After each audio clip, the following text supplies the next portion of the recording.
You'll never find anybody talking about this indoors. And there's a reason for that. They don't know how to do it. People just don't know how to compost indoors. And I'm going to bring it to you right here, right now. You see, regardless of the time of the year, whether you have 15 feet of snow outside your front door, or you're living in the Gobi Desert where the average temperature is 4 to 5 bajillion degrees. That's pretty hot, by the way. You're going to have yourself the opportunity to do indoor composting. Now, we have to talk to ourselves here and we have to ask ourselves, what are the elements that are necessary for composting in the first place? Well, typically, we would use leaves, grass clippings, small branches, maybe throw in a little dirt here and there for an activator. So that's one form of composting there, right? And then we would start thinking to ourselves, what can I bring from the indoors to the outdoors? So the first thing we think about is, well, kitchen waste. Of course, we don't ever want to use any kind of oils, nor do we want to use any type of bones, animal parts, meat, chicken, fowl, that kind of stuff. You don't want that in there. But you can use your green waste. Now, depending on the time of the year, of course, also tells us whether or not we're going to have those outdoor elements in the first place.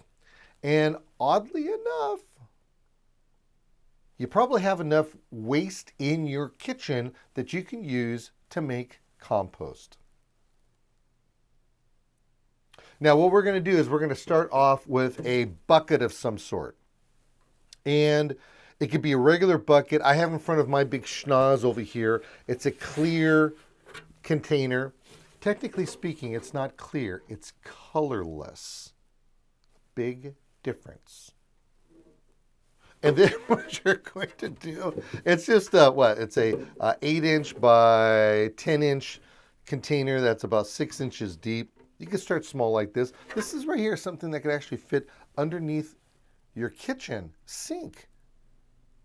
Or you can use those big plastic tubs. You know, the whole idea here to what we're going to be doing is to just make sure that we don't make something or have something here, create something that is going to stink. Because if you start using really large containers inside the house, poochie, you don't want that. It's gonna stink. So we use a big old container like this, or a nice sized container, but not too big, because it's manageable. All right, now we have to have our green material. The smaller the material, the better. The smaller the material, you will be able to manage this a whole lot easier. Now, there are ways of making it smaller. When you're creating whatever you're creating, just cut it up a little smaller. That's all.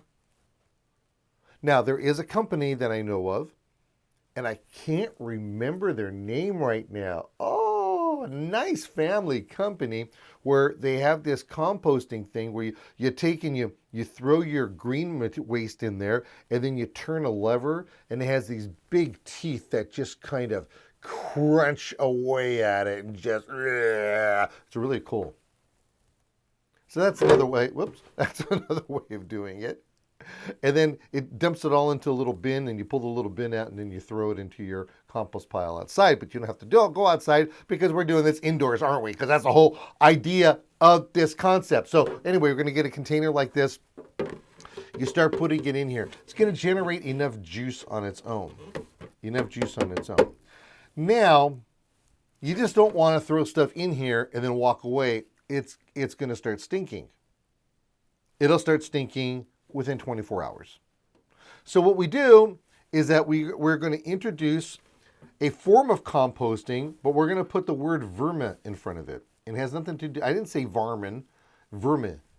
Vermicomposting is the art of using worms to create a byproduct, which is called castings, which is something that we call a compost. So you're really going to be using worms in your house. Ew, gross. Look, they're not going to be plopping out of your container. They don't have little springs on them like you see on the cartoons. You're going to have yourself just a container, and you're going to put your mess in there. You're going to put a bunch of worms in there. Oh, by the way, you can get the worms outside right now. You can probably get worms, especially if you live in a part of the country that's getting really wet. The worms they don't want to be in the ground. They're just kind of hanging in there. Stay away from red wigglers. Try to get just a regular earthworm, because those bigger worms are pretty aggressive. Those might pop out of the container. You don't want those. Just get your little common garden worm. In fact, if you go down to your local nursery and garden center, they have them for sale. So you'll take those and you'll dump them in here. Dump the whole thing in there. Don't worry about if there's too much, because they'll munch everything that's inside of that container very quickly. They'll leave the byproduct behind. And then what will end up happening is that you'll separate everything that's in here once it turns into the compost, and you'll put them into another composting. And then you'll have more worms, and you can keep on just spreading. And then you have too many of them, you take a handful, you throw them outside. Preferably they're going to land in the lawn or on a planter bed and not on your driveway, because that right there would be a little bit of a mess, defeating the whole fact while we're having worms in the yard and garden anyhow. So anyway, so you're going to want to take one of these, and you're going to want to take them and add to it. Again, make sure you have the right kind of elements that are in there. Don't put all that nasty stuff that we talked about earlier in there, and you'll be very successful with this. Now, there is a way of separating the worms from the compost. You would have to use, you maybe create yourself something like this. It's actually pretty easy to do.